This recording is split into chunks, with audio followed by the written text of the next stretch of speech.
Let's get ready to go racing on the streets of St. Pete's.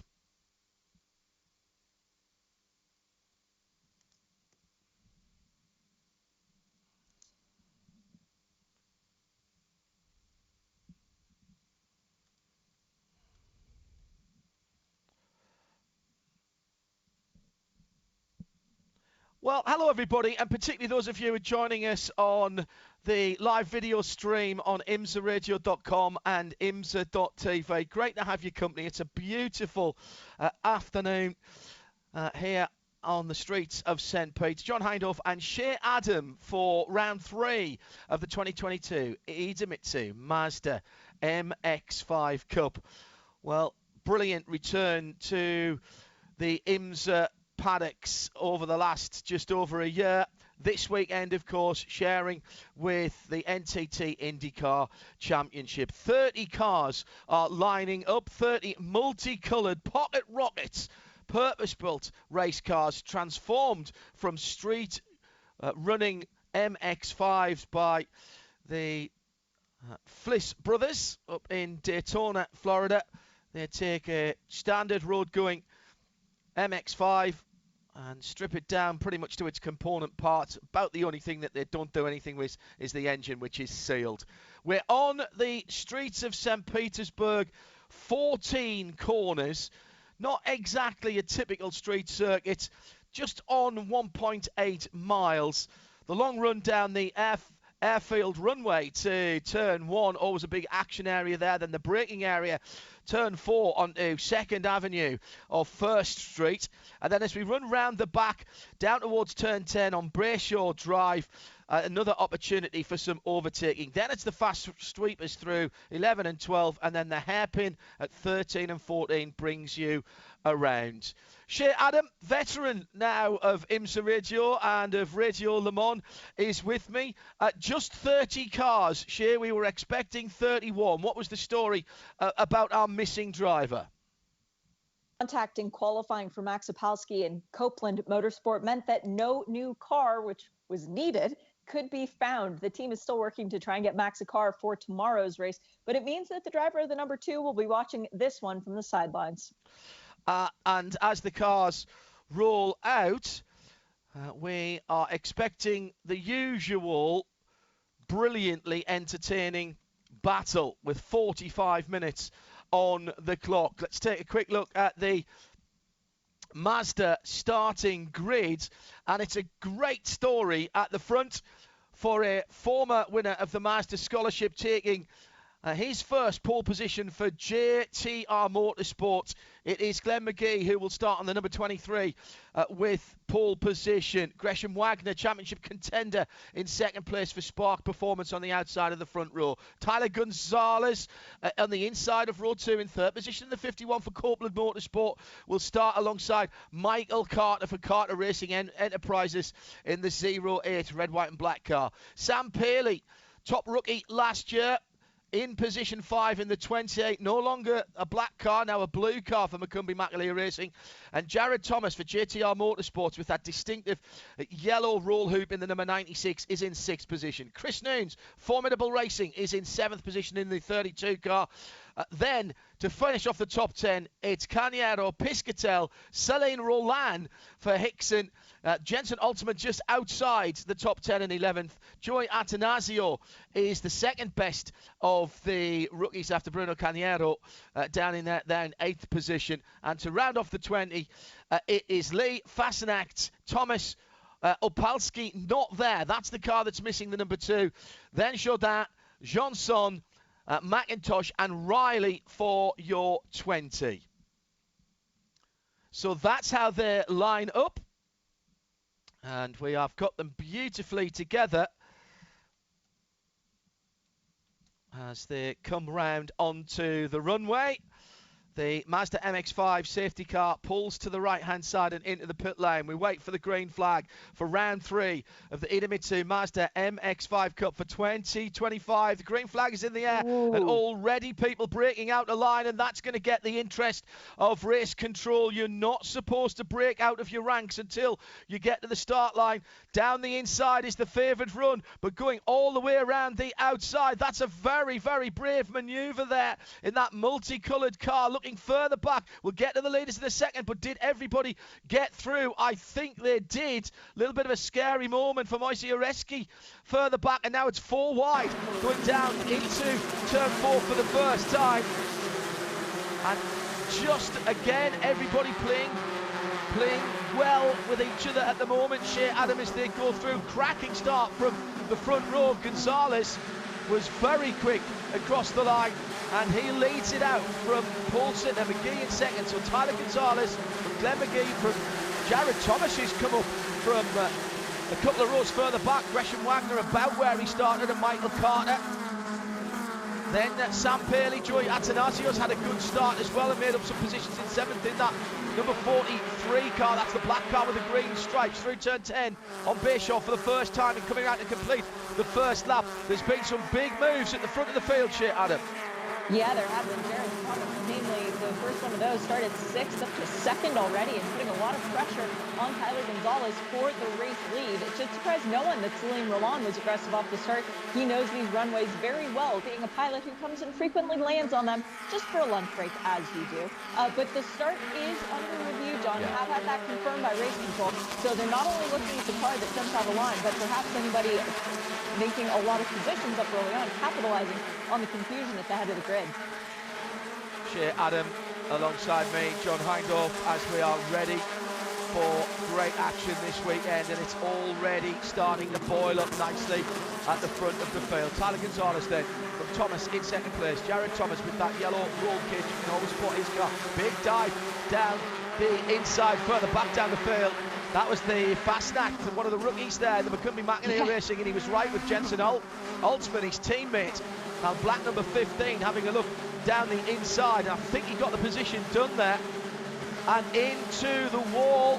This, if that car can't move, will be a full course yellow. I think that's Dante Tornello, John. He's a local guy to the Tampa area as well. Yeah, it is. Hickson Motorsports, another one of the rookies. Now, can he find reverse gear on that sequential Sadev gearbox? They're still racing at the moment through the S's toward the end of the lap. Gonzalez, Thomas, Wagner, McGee, Carter, Adanasio is the first of the rookies in 6th position. Still under green. Race control trying to let these drivers race as long and as hard as they can, and they'll be watching the situation around the back of the circuit.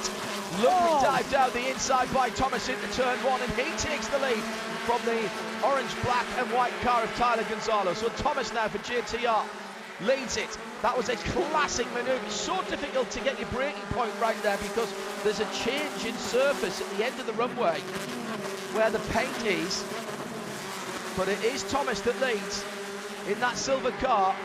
Local yellows and debris flags there, and we have got a rescue vehicle ready to go to try and pull Tornello out of the tyre wall, but the leaders here are still racing. Yes, they are, and I did get a report, John, that Tornello actually hit another car and then hit the wall. So there was a bit more complexity to that incident than we initially saw. Jared Thomas, though, with the lead of the race after only 2 laps. We still have Tyler Gonzalez hanging on in 2nd, and then Gresham Wagner patiently waiting in 3rd. Now, why is it important to pay attention to who's leading the race? 10 points to the most laps led, in addition to 10 laps for the fastest lap of the race. So far, early days, that's Gresham Wagner getting the 10 points for the fastest lap. But right now, Jared Thomas, points leader coming into this race, is trying to stretch it out a little bit. Michael Carter going side by side with Glenn McGee and doesn't quite get it done. And in fact, actually didn't do himself any favours there. He came under pressure from behind. Celine Roland right in there in the 87 car. That's the kind of light green and white car. And that's Celine Roland's car, looking as we saw it in the first race at Daytona. But, we've been used to seeing him in the Autism Speaks colours last season, but once again he is highlighting and drawing attention, Shea Adam, to another very worthy charity. Very much so. The Austin Hatcher Foundation is represented on his car for this season. And it's a good spot, John. He did have serious damage in the first race at Daytona, resulting in him using a backup car, in essence, the car that he'd run in the year before, but with the different livery running on it. Not couple pieces, but just a simple livery. Now he's back in his normal car. It was a fairly straightforward repair needed for that machine for Hicks Motorsport. But another car that suffered massive damage at Daytona was Michael Carter in the 08, the champion from 2 years ago. Everything from the windshield forward is new on that car. Carter Racing Enterprises, which is basically Michael and his dad, as well as some other family friends, they did get the car out and test it last week before coming here, but he's been quick so far this weekend. Michael Carter, a two-time winner on the streets of St. Pete, looking to try and make it 3. And that was as a result of an accident post the checkered flag across the tri-oval at Daytona. And when she says everything in front of the windscreen, she means absolutely everything, including a whole brand new engine unit.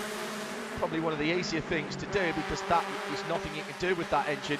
It is sealed to keep it a level playing field. The rest of the cars, with more than 250 racing parts. Really great work by the track marshals and the Corwin workers to get the Tonello Hickson Motorsport car pulled out of the way and behind the wall, so we stay green. Issue further down the field for the McCumbee Magalia 15 car, I think it was. Was that the Fastnax car with some tyre smoke, Shea? Yeah, it was. Hearing reports around the track that there is tire smoke coming out from that car. He was battling very closely with Aaron Johnson, amongst others, a couple laps ago. Aiden, though, is a college student. He goes to Boston College, and he's actually missing one of his final exams by being in the race today. He has to make up for that when he gets back to Boston on Monday. So if you've been trying to find him in between sessions and haven't been able to, that's because he's been studying in between the sessions. Yeah, and he's just, I think he's pulled that car into the pits because he's just gone a lap down on Jared Thomas, who still leads with 37.5 minutes to go. This is a time-certain race. At the moment, lap times around about 1:25, 1:26. Here comes Celine Roland down the inside of Michael Carter into the sharp braking area, and right-hander at turn 4. There's 3 wide for a moment, and that is not going to work, surely. Right in behind them there was Joey Atanasio, the best of the rookies. He's got actually the number 21 right with him, Bruno Caniero in Hickson Motorsports, and they're battling for the rookie lead. And there is a separate championship for the rookies, and like all of the championships, Shea Adam, in Idemitsu Mazda MX-5, at the end of the year, championship positions means not just bragging rights or a little bit of a partying at the end of season festivities. It means cold hard cash. Cash money, baby. You get to walk away with a nice check that you don't necessarily have to use in racing, but why wouldn't you when you can come run in this series, which is honestly the best value in racing? $80,000 goes the way of the Rookie of the Year, and $250,000 for the champion, 80 grand for second for championship too. So that covers a full season worth of racing, which is why we don't see people moving on from this championship. You win it, you come back and have some more fun and win some more cash. It has become a destination championship. You're absolutely right. Celine Roland just pulling out from the wall to see if he can get a better run on Glenn McGee ahead of him. Meantime, Atanasio's got ahead of the Carter Racing Enterprises car, at least across the line he was. Yeah, and that, I think, is still the case, because the blue car behind Michael Carter, the red top with the white middle and the black bottom, that's the 08 of Michael Carter and the CRE machine, and the beautiful dark blue Hickson Motorsport 21 behind is Bruno Caniero, and he's gone past as well. So I think there's a problem for Michael Carter here. He's dropping positions at the moment. Yeah, there's definitely something not right with that 08 machine. I've just sent a text out to my minions to try and get some more information on that. Looking at the pace of the race so far, though, Bruno Carniero with the fastest lap of the race. Now, it doesn't get you any bonus rookie points, but it is still 10 points. Long way to go yet. There's a lot of fuel to burn off. And Celine Roland is trying to talk to Carniero right now to say, hey, let's work together. Not sure if Bruno knows what he's saying, though. Yeah, well, he's just gone by. Celine Roland coming out the final corner onto the runway straight. Got by and therefore up into 4th position. Glenn McGee, who started on pole position, let's not forget, so he's got some one-lap pace in that car. And there was a bit of hand signalling going on from Celine Roland for Hickson, and I meant that in the nicest possible way. It was nothing threatening or in any way defamatory, but he was basically waving forward and saying, look, let's stop fighting because the leaders are getting away. Tuck in behind me, I'll drag you back to the lead 3, which is Jared Thomas leading from Tyler Gonzalez 2nd and Gresham Wagner 3rd. And that's exactly what is happening at the moment, because that lighter coloured car in 4th position is beginning to close the gap on the 3 leaders. So it's the silver car with the yellow roll hoop that leads. Behind that, multicoloured in the Copeland style, but with the predominant colour being bright orange. That's the 2nd place Tyler Gonzalez. As they come onto the runway straight, the number 5 is the 3rd place car, and that is the black, substantially black car, but with the orange and green flashes right across the bonnet, the hood. Then there's a little gap back to Celine Roland, and he's just breaking away from McGee. Then it's the black with the bright green stripes on, and that's Joey Attanasio. Behind him, it's Carniero, then Sam Paley, Chris News, and Michael Cartishare, Adam, who we expected to be at the sharp end of the field, is now behind that soul red crystal car of Chris News. Carter in the 08 is down to 10th position. Yeah, and to be honest, I'm really surprised that Chris Nunes is so far down too. Last year at St. Pete was the site of his first ever podium in this series. He did go on to get a win later on as the championship went along. But for Chris Nunes and Michael Carter to be running down to 9th and 10th, I would have lost a lot of money on that if you told me that earlier in the day. We're still plenty of racing to go, with still plenty of racing to go. 32.5 minutes to go. It is the 3rd round of the 2022 season of the Idemitsu Mazda MX-5 Championship, a championship that will see our competitors racing again here tomorrow, and then for the rest of the season, mostly with IMSA, finishing up at Michelin Raceway Road Atlanta for Motul Petit Le Mans. But in the middle, they are going to go and do a bit of NASCAR support racing at Road America, and these cars are brilliant at Road America. Off and in the dust is the Hickson number 65. Cornet. Yeah, absolutely. And that was a car that was just on the outskirts of the top 20, and now I'm not sure that one is going to be moved easier. So Bryce Cornet, the man from Norman, Oklahoma. At the moment we're still green with just over 31 minutes still to go, and still with Jared Thomas passing the scene of the earlier accident. Tornello's car behind him now, and behind the wall, well out of harm's way, sweeping onto Bayshore Drive and down towards turn 10, where the wall seems to come to meet you on the right hand side when you make that left hand turn. It's where they are now, top 3, about to be joined by Celine Roland for Hickson Motorsport. Still green, and now full course yellow. Yep, yellow. Yellows are out just as they come to the scene of the problem for Bryce Cornet. And this is going to make things very interesting indeed. Celine Roland then will close right up. So will Glenn McGee, so will Carniero and Attanasio. Sam Paley in that dark blue car, the number 28. This is what we call chumming the water, isn't it, John? Oof, bringing all the cars back together again like this?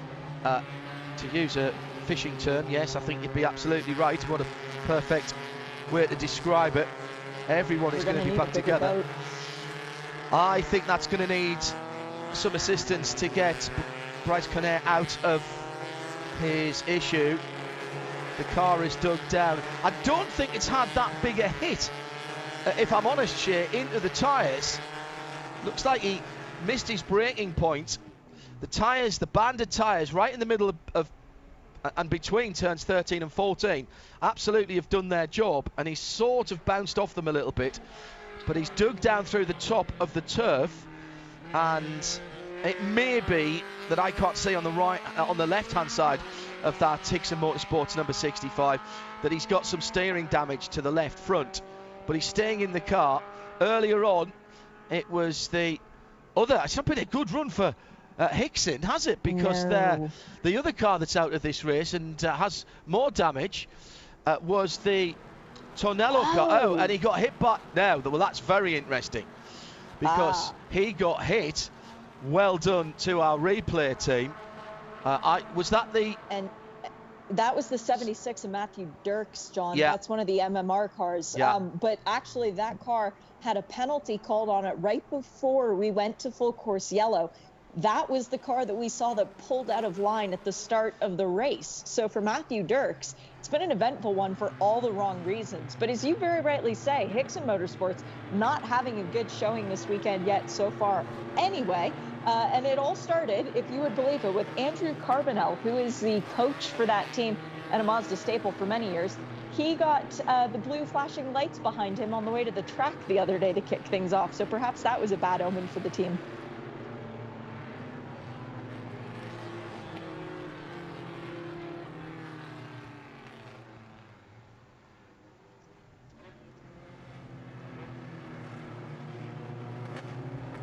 So full course yellow for the number 65 Hickson Motorsport MX-5. There is some panel damage to the left-hand side. I suspect that we're going to see Bryce Cornet pull straight into the pit lane and retire that car to give the guys a chance to assess the damage and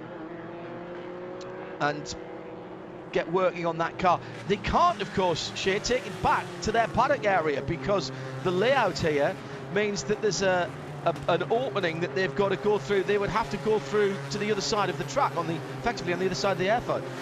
Yeah, and being 30 minutes left in the race, less than that, they don't have time to fix anything and really get him back out. But it's been a bit of a rough start for the scholarship guy who was second coming into this season. So he did come in with a bit of money. I think it was an $80,000 check for that, because it's $100,000 for the scholarship winner. But he did wind up with a 13th and a 10th in the two races at Daytona. Not what Bryce had hoped for. Very, very nice young man, though. He is going to be somebody to watch as the season progresses. But so far, it hasn't exactly gone as you would have hoped.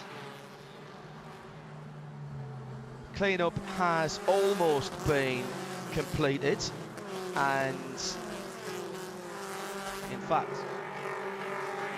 as we saw, Bryce has gone into the pit lane, so we should be going back to green flag racing fairly shortly. There we go.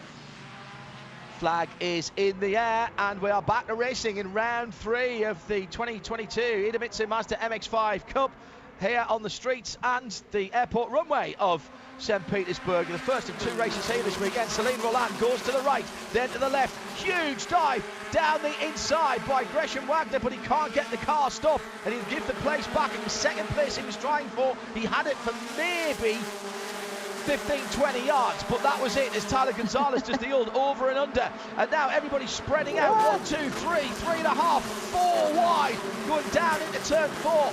And it's Gresham Wagner who's under pressure there, just going wide. Glenn McGee getting pushed out in the white car with the multicoloured flashes and the iRacing logo on the hood. So he's lost a couple of spots there as well. Remember, he started on pole position some 20 minutes ago after a great qualifying session for the relatively local driver. Thomas and Gonzalez are pulling away from third place. Gresham Wagner, and here comes Celine Roland, just looks to the left. Now got Bruno Cagnero right behind him. Sam Paley in the distinctive Blue car right in there as well. 72 making a move further down. Connor Zilic. Wow. What a drive from Connor. Connor managed to get up the inside at turn 10 there. That's moved him up a position. I think that was Aaron Johnson that he went past for 11th position, shit. It was, and that's this year's scholarship winner making a move on last year's scholarship winner, Connor Zilic, who had a bit of a scary moment in practice, but managed to pull it all back together and get the car in one piece to start the race. He's looking further up the field. His next target, Michael Carter. It's not going to be easy to get around Michael. Coming down to half distance on time. We started with 45 minutes on the track, just under 25 to go, so we're probably a lap, maybe two away from half distance. Starting to get a little more serious at the front. I believe the leading pair, Jared Thomas and Tyler Gonzalez, have started to work together here. It looked to me as though Tyler Gonzalez has stopped moving around behind Thomas, and he's sitting there.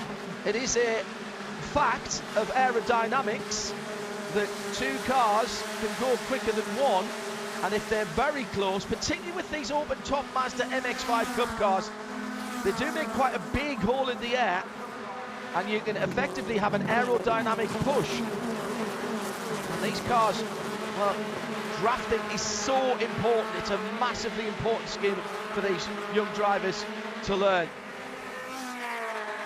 I believe that Jared Thomas now has the most laps led wrapped up for this race, because even if Tyler Gonzalez gets to the front now and leads the rest of the laps, it still wouldn't be enough time to surpass what Jared Thomas has already accomplished. So that means that Jared Thomas, who came into this race having led the most laps on the season, will continue that streak. And speaking of streaks, each of the last race weekends, going back to last year at Michelin Raceway Road Atlanta, Jared Thomas won one of the races. Is he going to keep that streak alive today?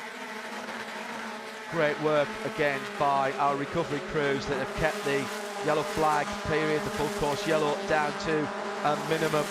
As ever, there are battles right the way through the feed. Looked like Jensen Altsman was getting pushed around a little bit further back down the field, and that was another one of the rookies in the 31, the bright orange number 31, Jamison Riley for Copeland Motorsports. That's a position made up by Riley, fourth at the moment as far as the rookies standings are going in this race. I still can't believe Michael Carter was in amongst that scrap as well.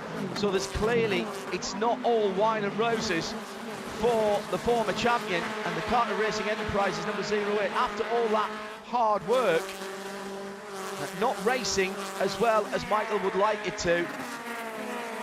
Wants to keep the car together though, because we do have another chance tomorrow, racing a little earlier in the day, and we'll have that live for you as well. No blocks, no breaks. IMSA.tv, IMSARadio.com via the live video tab, and also at racer.com.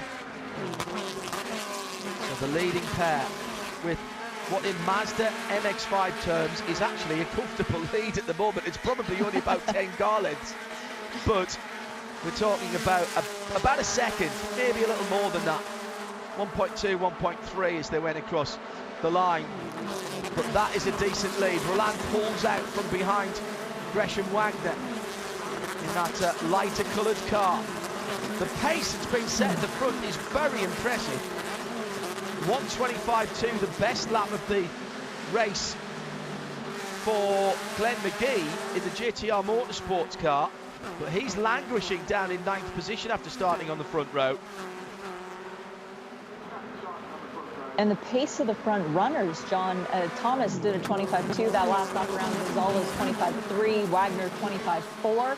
They're all doing their personal best laps as the race goes on. Yes, the cars are getting lighter as the fuel burns off, but also the BF Goodriches are being stressed a little bit more each lap as we go through.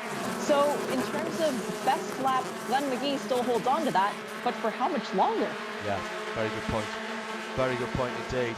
The tyres just getting a little bit of a respite during that full course yellow. BF Goodrich rubber, full race rubber here. This car's fairly sophisticated with the Multimatic DSV suspension. Now that looked like Gonzalez going slowly. Is that Gonzalez going slowly? I think it is. It is. It's the 41 car coming round through turn 1 into turn 2. I don't think he was hit, but Gonzalez, the 51 car, is plummeting down the timing and scoring serial. That's a disaster for the man who was so close to a victory at Daytona when he dropped right down to the bottom of the track.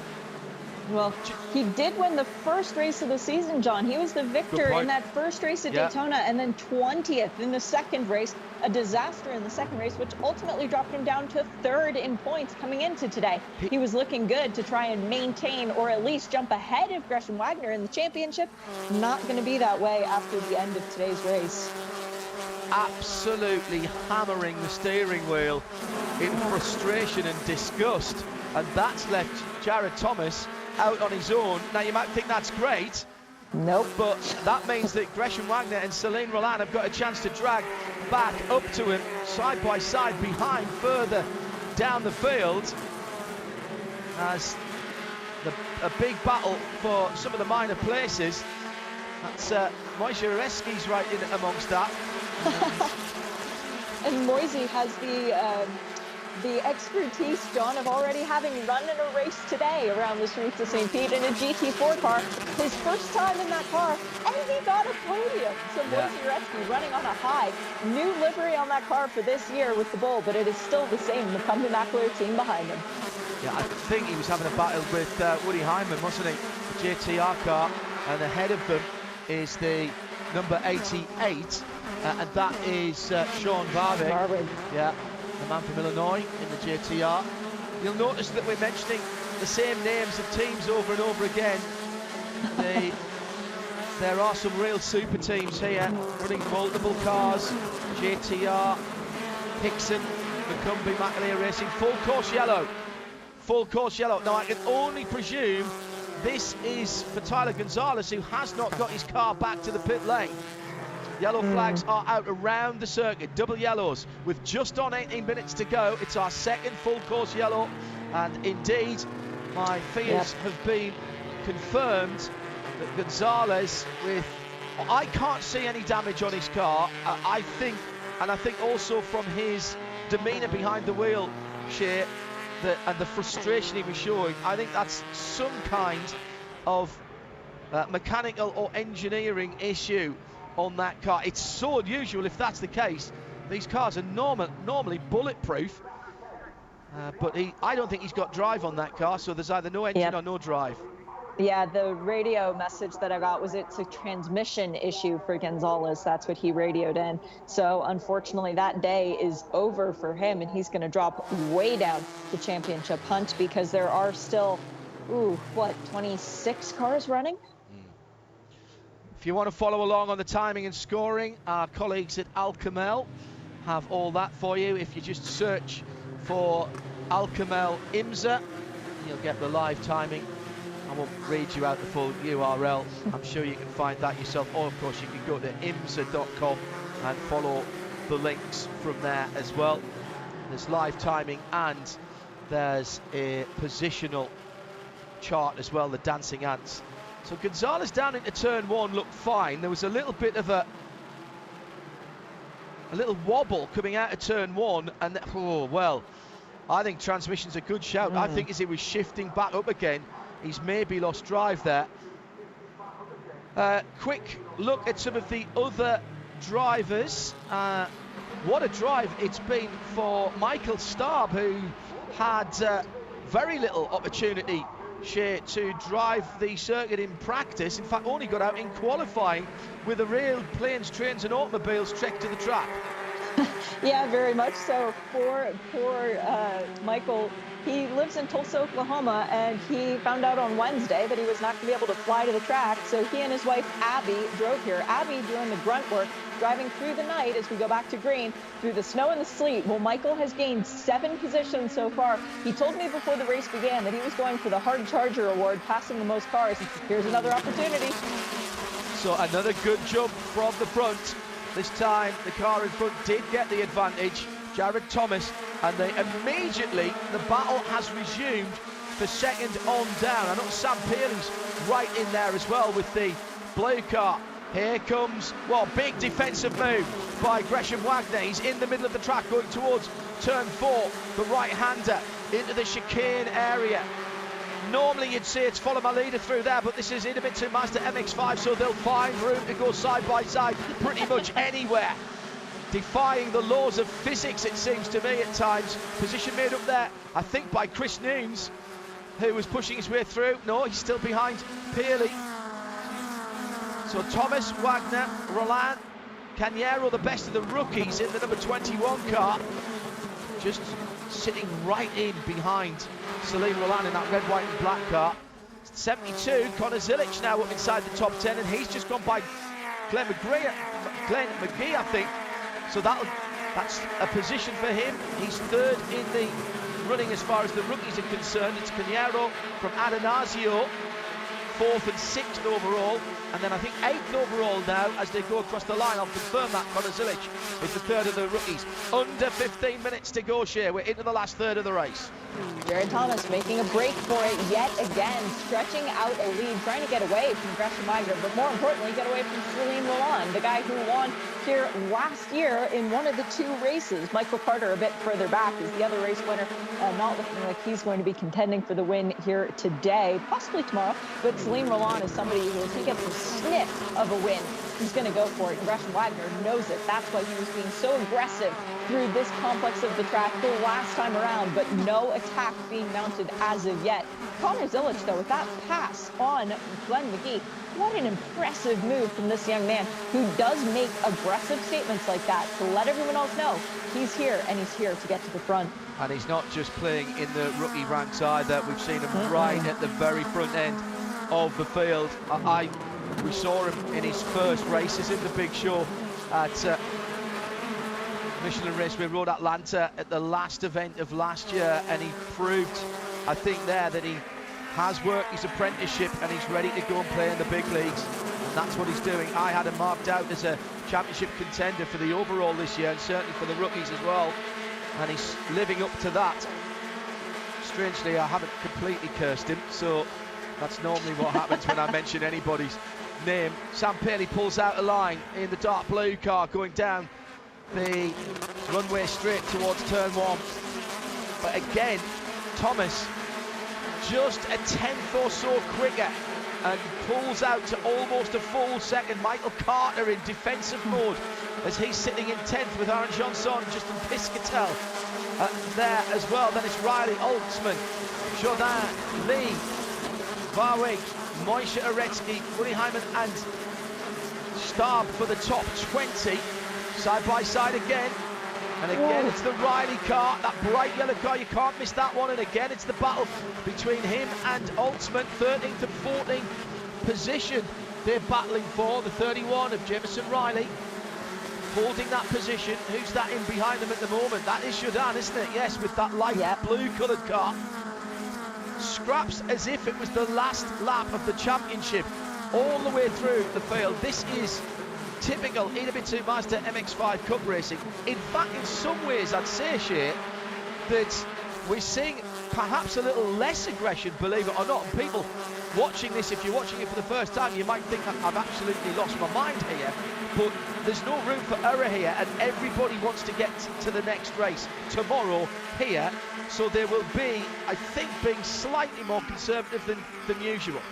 I would completely agree with that, John, and we've actually seen a bit more level-headedness. That whole complex, though, that Jameson Riley was a part of was brought on by the pass that Aaron Johnson made on him going into turn 4. It was a brilliant maneuver as Riley loses the back end of his car, manages to gather it back together, but that's going to open an opportunity for Altman into turn 2.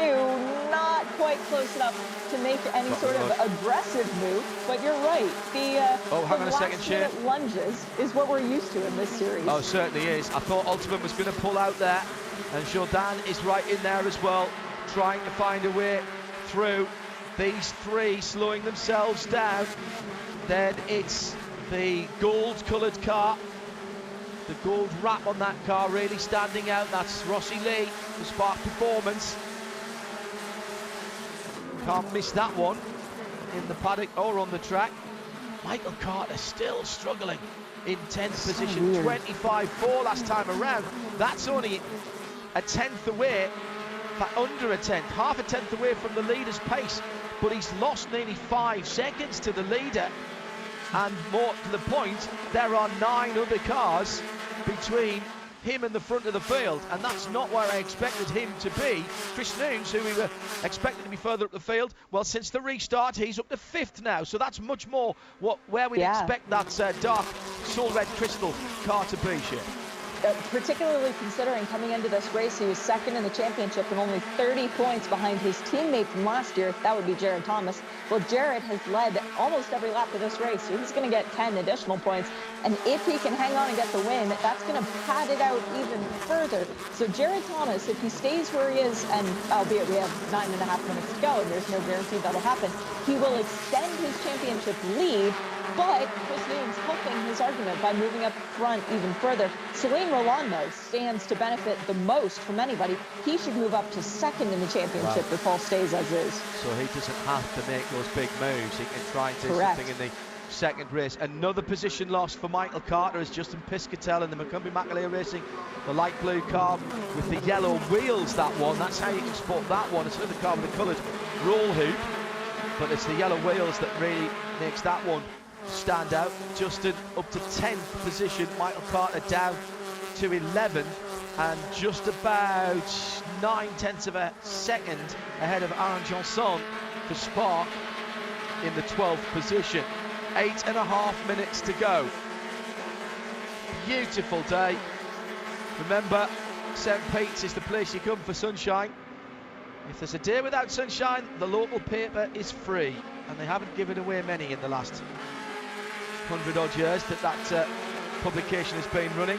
Side-by-side action for 2nd position. Check that for 3rd position as Cañero is putting pressure on Celine Roland. Now this is exactly not what Celine Roland wants. Shea just saying that he could move up the championship standing, but he's got an angry horde of MX-5 drivers right in behind him, and coming through the number 32, Chris Nunes, up to 4th position, and now he's right on the back bumper of 3rd place driver Celine Roland, who's dropped away. He's had to defend, and as soon as he drops away, immediately there's a single line of cars sitting in beside him, all the way down to Justin Piscatel in 10th position, 3rd to 10th, all nose to tail to nose to tail. And Carniero was the big loser out of all that. He lost 2 positions as Chris Nunes snuck past. Nunes getting very loose at the end of the back straight. It opens the door for Atanasio, who now looks around the outside and gets that position. Is Carniero going to be able to get Nunes back, though? Doesn't look like it. Looks like Chris is hanging on for now. That was a lovely opportunist manoeuvre by Joey Atanasio. He's the best of the rookies, and he's put Chris Nunes between himself and Bruno Cañero, who's the 2nd of the rookies. Then Connor Zilic, the 3rd of the rookies. So all the top 3 positions in the rookie race are all together and running inside the top 7 of the race as a whole. That's how good the rookies are here. Sam Paley just getting shuffled back a little bit in the last couple of laps. He's still ahead of Glenn McGee. Piscatel in 10th. Michael Carter at 11th, trying to get back on terms with that little gaggle ahead of him, and he's almost there. And I think he might be dragging, is that Aaron Johnson in behind him? Yes, I think it is. The Spark Performance. Now, Joey Atanasio is running as a rookie this year, John, but he did make 2 starts last year at the first round of the championship and earned a podium in his 2nd start. So Atanasio, we know, is capable of getting up in the top 3 positions. Coming down to the part of the race where the performance that you've got left in your car has got to be made to work, and down the inside at turn 10, brilliant manoeuvre by Connor Zilic. He goes up 1 position. This is a rookie that's driving like a veteran. Couple of races under his belt from the last round of last year, having stepped up, won the scholarship, put the money towards a full season in the main championship of Idemitsu MX-5. Thomas leads by nearly a full second from Gresham Wagner. Celine Roland has managed to shake off all bar 1 of his pursuers. Joey Atanasio, who leads the rookie battle here. And then there's a bit of a gap to Connor Zilic now in 5th, ahead of Cañero. So he's now second of the rookies, then Canero in sixth. Chris Nunes, in fact, has just gone by Canero, so they're still having the scrap. No, that's... Yes, that is true, yeah. And Paley's all over him now too, John. Carniero has his hands full. Paley's gone through. That was a lovely manoeuvre as he was on the far side of the circuit. Got that done between 7 and 8. So down at the end of Beach Street before he turned onto Central Avenue and then turned right again onto Bayshore Drive. These cars are very nimble. They'll communicate to you exactly what's going on. Big red glow on the brake disc at the front of Sam Paley's blue number 28 Mazda as he goes past as well, and that's another position lost from Canero. His performance dropping off in the last 6 or 7 minutes of the race, and that might not be the last position he loses, because here round the outside of the final corner comes Piscatel trying to fight his way through. Johnson's in there. Yeah. McGee's gone past Canero as well. So all of a sudden the pace has gone from the Hickson Motorsport number 21 car, and Bruno Canero, who a lap and a half ago was in the top 5, is now down to 9th position. Might have used up his tires a little bit too early, John. We did see him very aggressive on the curbing, especially early on. So it could be that now there's nothing that he has left to fight with, as Aaron Johnson looking to make another move, the future star racing on the side of his car this weekend. And then Jameson Riley as well. So a lot of cars waiting for the opportunity to pass Carniero. Was that Zilich just going slowly at the top of our screen? Oh, don't tell me it's another issue. No, I think he regained speed, but Chris Nunes and Connor Zilich looked like they were right in lockstep for a second. And Nunes has got around Zilich. Yeah, you're right. Nunes has got around Zilich. And that puts Chris Nunes up into 5th position. So the two Formidable Racing, what a great name for a racing team. Formidable Racing team. Joey Atanasio leading, the rookie leading the master there. Chris Nunes sitting in behind. There's a lot of respect between all these drivers as we head towards the last couple of laps. Oh, and as I say that, there's contact. That's the first major contact that we've seen, and that's going to be damage to the bright yellow number 31. That's Jameson Riley for Spark Performance, and that was contact with, that was Aaron Johnson, I think, yeah. And now Bruno Carniero way deep in turn 1, going to visit rooftop right, and I'm sure Ray will be a little bit nervous at that one, but he does manage to recover and keep it on the road ahead of Jameson Riley. But yes, that was contact between he and Aaron Johnson. Both of them were able to continue. I'm sure Race Control will have an edict here shortly from them. And hello, by the way, to Mr. John Doonan, who's up in the Race Control enjoying this Mazda race. President of IMSA and great aficionado of all things exciting racing, and particularly all things Mazda, of course. In a former life, he was the man looking after Mazda, and I know how pleased he is to have this championship back on the IMSA docket for most of the season. I'm going to go out on a limb here and say Bruno Canero may have burned his tyres out, but I think he's burned his brakes out. Good call. I forget every time we come here how hard this circuit is on brakes for any racing cars that's around here. There's a couple of really big stops from high speed. Yes, it's a racing circuit. As I said on the track guide, it's not your usual pointy squirty stoppy gooey type of racetrack. There are some high speed sections, and particularly as you're coming down the runway straight towards the first corner, that's a big stop. You've got the same going down at First Street before you turn right onto 2nd Avenue at turn 4. It's another bold manoeuvre round the outside by Jameson Riley, inside the top 10 now, and goes to 9th position in that bright yellow number 31. I did not see the white flag, so it'll be white flag next time by. Thank you, Shane. Yep. 50 seconds on the clock, 50 seconds on the clock. So once the clock goes down, then you'll see the white flag come out. So we're going to give you a little bit more than the advertised 45 minutes of racing here. Is that going to be enough for Jameson Riley to get up the road and maybe catch Glenn McGee? I don't think so. Thomas leads by 1.5 seconds. Then there's a couple of seconds back from Wagner in second to Roland in third. Another dive down the inside by Chris Nunes. This time he was defending at turn number 10. He's very, very late on the brakes there, and Sam Pearley and Connor Zilic are right with him. That's the battle for 5th, 6th and 7th. There is the white flag at round 2. Time will expire in 5 seconds, so we are now on the final lap, and Jared Thomas with a 1.7 second lead.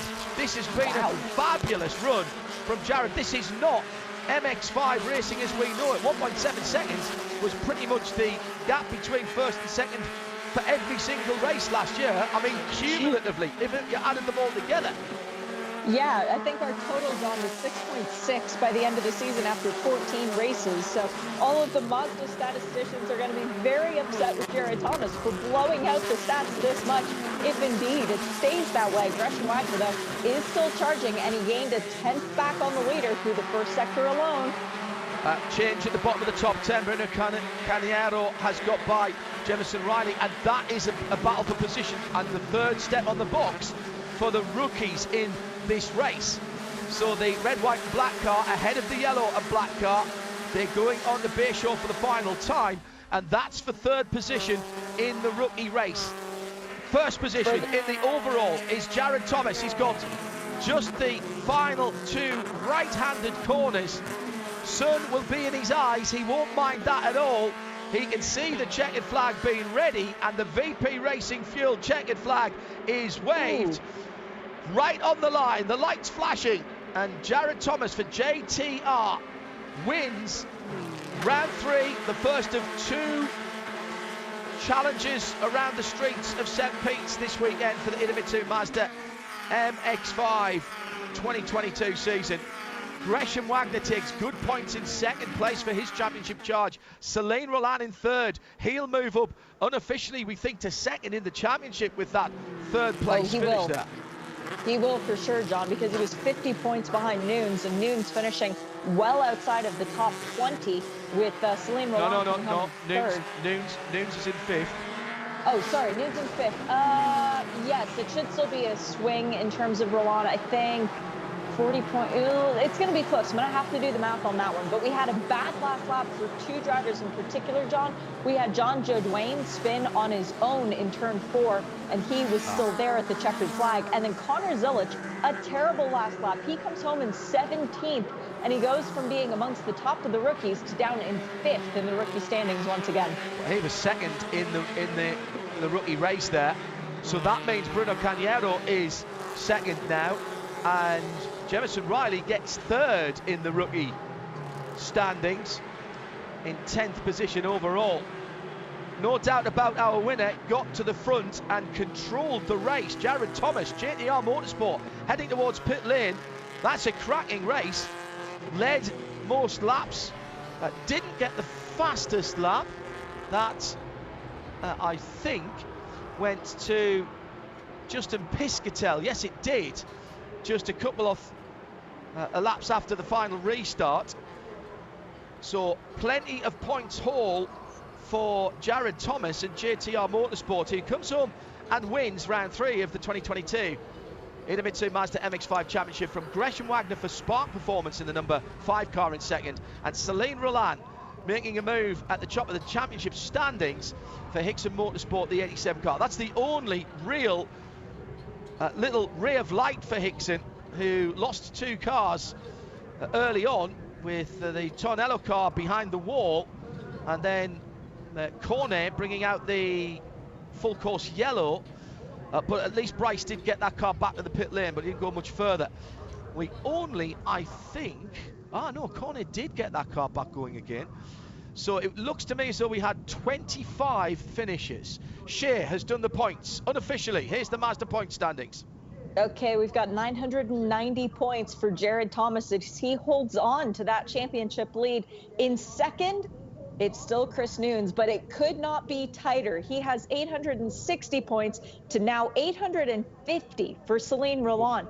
And then there's a gap back to third place because Joey Atanasio, coming home with his 4th place finish, now is up with 770 points. Gresham Wagner, by my count, will be 5th on 750. And then should be Connor Zilic, but I'm not quite sure how many he's got yet. Actually, it might be Bruno Carniero at this stage. I'll have to keep doing the math. Yeah, and don't forget Joey Atanasio, lofty position in the overall championship, and he's a rookie. Great drive by Jared Thomas. Rightly gets the congratulations of his JTR team. And JT is Jared Thomas and the R is Racing. So very much involved in the team, as well as being the nut behind the wheel. So let's just confirm the standings then. Unofficial at this point, of course. Jared Thomas for JTR wins from Gresham Wagner in second for Spark Performance. Celine Roland is third for Hickson Motorsports. Then Joey Atanasio in fourth is the best of the rookies for Formidable. His teammate Chris Nunes in fifth position in the number 32. Sam Paley is the best of the McCumbee Macaleer Racing cars in that race. The blue number 28 coming home in sixth from Justin Piscatel, his teammate, the number 89 in seventh. Glenn McGee started on pole position. He's the second of the JTR cars home in eighth position ahead of Bruno Carniero, who's the second of the rookies, and Hickson inside the top 10. And then it's Jameson Riley in 10th position for Copeland Motorsport, and he completes the rookie podium. Cracking race, Shay. Lots of talking points there, and we'll do it all again tomorrow. Yeah, in completely different conditions once again, because the morning brings a little bit of chilly, a little bit of dew to the air, and a lot different light. So it's going to be a completely different experience than what we had tonight. And, oh yeah, the drivers don't need to preserve their cars for the next round. Fantastic action right from the drop of the green flag. Jared Thomas with the pace right the way through the race. Bad luck for Tornello, who was heaved off early on, and that Hickson Motorsport car will need a little bit of remedial action. But Thomas paced himself brilliantly well. He caught in with an issue at the 13-14 area that brought out a second full course yellow, and to the flag, Jared Thomas kept his car in one piece and kept everybody behind him. Thanks to Shea Adam, I'm John Hindhaugh. We'll do it all again tomorrow. It's live, it's free, there's no blocks or breaks on IMSA Radio and IMSA TV.